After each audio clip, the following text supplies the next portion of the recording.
दोस्तों, आज अंतरिक्ष में इंसान जा रहे हैं। 1940 से 1950 के दशक में अमेरिकी अंतरिक्ष कार्यक्रमों ने जानवरों की कई प्रजातियों को अंतरिक्ष में भेजने की प्लानिंग की। इस लिस्ट में बंदर, चूहे और डॉग्स शामिल थे। पृथ्वी के चारों ओर उड़ान भरने वाला पहला जानवर एक डॉगी था। लाइका की जिंदगी अब तक यूं ही सड़कों पर घूमते फिरते कट रही थी, लेकिन ये सब जल्दी ही बदलने वाला था। मास्को के गलियों में घूमने वाले कुत्ते भूख और भारी ठंड का सामना करने के आदी थे।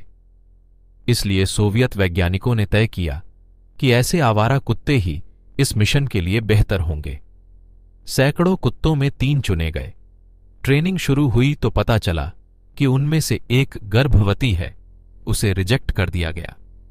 आखिर में कुद्रव्यका नाम की एक फीमेल डॉग इस मिशन के लिए चुनी गई। खास तौर पर मादा को इसलिए चुना गया क्योंकि मेल डॉग टांग उठाकर पेशाब करता है। इस वजह से स्पेसक्राफ्ट का आकार बड़ा बनाना पड़ता, जिससे भार बढ़ता और साथ ही बढ़ती तकनीकी दिक्कतें। बात है 1950 के दशक की।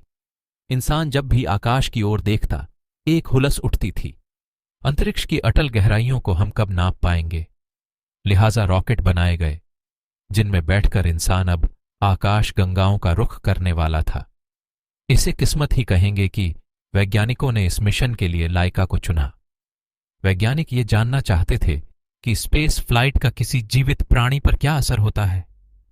रॉकेट की मदद से स्पेसक्राफ्ट ने टेक ऑफ किया और 162 दिन बाद धरती पर लौटा। धरती के 2517 चक्कर लगाने के बाद, लेकिन लाइका न लौटी।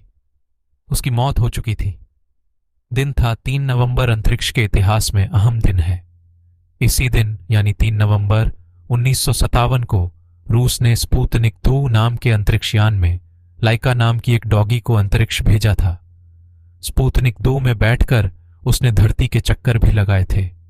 लाइका को एक तरह से परीक्षण के लिए भेजा गया था। इस मिशन का एक मकसद यह जानना था कि अंतरिक्ष में किसी इंसान को भेजना कितना सुरक्षित है और वहां की स्थिति कैसी है। दुखद बात यह है कि लाइका ने इस स्पेस मिशन में अहम भूमिका निभाई, लेकिन वह धरती पर जीवित वापस नहीं आ सके। आइए इस मिशन और लाइका से जुड़ी कुछ खास बातें हम जानते हैं। दोस्तों, यह एक ऐसा सुइसाइड मिशन था जो मानवता के लिए बड़ा बलिदान साबित हुआ।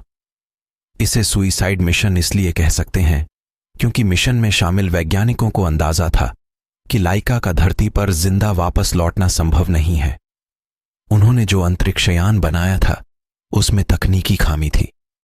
तकनीकी रूप से वह रॉकेट इतना सक्षम नहीं था कि धरती पर वापस लौट सके। दरअसल सोवियत लीडर निकिता क्रुश्चोव की डिमांड पर जल्दबाजी में रॉकेट को तैयार किया गया था। जल्दबाजी की वजह से उसको तकनीकी रूप से ज्यादा सक्षम नहीं बनाया जा सका था। पहले जो योजना बनाई गई थी उसमें पूरा इंतजाम करना था ताकि लाइका वापस धरती पर जिंदा लौट सके। ज्यादा एडवांस्ड स्पुतनिक 2 के निर्माण पर काम चल रहा था, लेकिन दिसंबर से पहले उसको तैयार करना संभव नहीं था। क्रुश्चोव ने इस मिशन को प्रोपेगेंडा के तौर पर देखा। वह चाहते थे कि बोल्शेविक क्रांति की 40वीं जयंती पर मिशन को लॉन्च करना ज्यादा फायदेमंद रहेगा। दोस्तों, वैसे दावा तो किया जाता है कि लाइका ही पहला जानवर था जिसे अंतरिक्ष में भेजा गया, लेकिन यह पूरी तरह सही नहीं है। हां, यह जरूर सही बात है कि लाइका पहला जानवर थी जो धरती के कक्ष में पहुंची। पहले जिन जानवरों को भेजा गया था उनको धरती के कक्ष में नहीं भेजा गया था। 1947 में काफी ऊंचाई पर रेडिएशन के प्रभाव का अध्ययन करने के लिए V2 रॉकेट में फ्रूट फ्लाइज को भेजा गया था। अगले साल उसी विमान में रीसस प्रजाति के बंदर को भेजा गया था। सोवियत रूस ने अल्बिना नाम की एक डॉगी को भी भेजा था। वह कक्ष के आधे रास्ते तक जाकर लौट आई थी। वह लाइका की बैकअप थी। कुछ स्रोतों का कहना है कि स्पुतनिक 2 में पहले अल्बिना को ही भेजने की योजना थी, लेकिन लाइका को उसको शांत स्वभाव के कारण चुना गया था। स्पुतनिक 2 का साइज एक वॉशिंग मशीन से थोड़ा बड़ा था।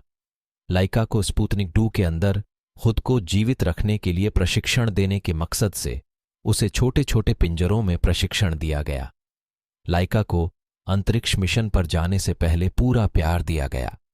उसे अपने घर पर लाया गया ताकि वह अपने बच्चों के साथ खेल सके। मिशन पर रवाना होने से पहले टीम ने उसको गुड बाय कहा और उसके नाक को चूमा। अंतरिक्ष में स्पुतनिक 2 की लॉन्चिंग के समय लाइका बहुत डरी हुई थी। उसके दिल की धड़कन और सांसें सामान्य से 3 से 4 गुना ज्यादा तेज चलने लगीं। उसे समझ में नहीं आ रहा था कि क्या हो रहा है। करीब 3 घंटे बाद उसकी हालत सामान्य पर लौटी। लाइका की मौत का असल कारण लोगों से छिपाया गया था। लोगों के बीच इसको लेकर तरह तरह की अफवाहें फैल गई थीं। कुछ कहते थे कि लाइका ने उस जहर को खा लिया था जिसे उसको बेहोश करने के लिए तैयार किया गया था। कुछ लोग कहते थे कि दम घुटने से उसकी मौत हुई, तो कुछ का कहना था कि बैटरी फेल होना उसकी मौत का कारण बना। असल कारण 2002 में सामने आया जब सोवियत वैज्ञानिक दिमित्री मालाशेनकोव ने वर्ल्ड स्पेस कांग्रेस में सच्चाई से पर्दा हटाया। अंतरिक्षयान का तापमान बढ़ने के कारण उड़ान के चौथे सर्किट के दौरान 7 घंटे के अंदर लाइका की मौत हो गई थी। चूंकि अंतरिक्षयान को जल्दी में बनाया गया था, इसलिए उसमें तापमान नियंत्रण प्रणाली सही से लगाई नहीं जा सकी थी, जिस वजह से सिस्टम फेल हो गया। स्पुतनिक 2 गर्म से गर्म होता गया और 100 डिग्री फ़ारेनहाइट तापमान को पार कर गया। अंतरिक्षयान के अंदर का तापमान काफी बढ़ने के बाद एक बार फिर लाइका भयभीत हो गई और फिर वैज्ञानिकों ने उसकी धड़कन को तेज से तेज होते सुना। अंत में उन्होंने उसकी धड़कन को शांत होते सुना। स्पुतनिक 2 5 महीने तक अंतरिक्ष में रहा। 14 अप्रैल 1958 को जब वह धरती पर लौटने लगा तो विस्फोट के बाद लाइका के अवशेषों के 7 टुकड़ों में बंट गया। स्पुतनिक के बाद अगले के सालों में कुछ और अंतरिक्ष यान लॉन्च किए गए और इनकी बदौलत 1961 में रूस पहले मानव युक्त अंतरिक्ष अभियान में सफल हो पाया। लाइका के स्टैचू पूरे सोवियत रूस में लगाए गए, उसके नाम के सिगरेट ब्रांड बाजार में निकाले गए और फर्स्ट डॉग इन स्पेस के नाम से लाइका हमेशा के लिए मशहूर हो गई। सोवियत अधिकारियों के अनुसार उसकी की कुर्बानी ने स्पेस टेक्नोलॉजी को आगे बढ़ाने में महत्वपूर्ण योगदान दिया था।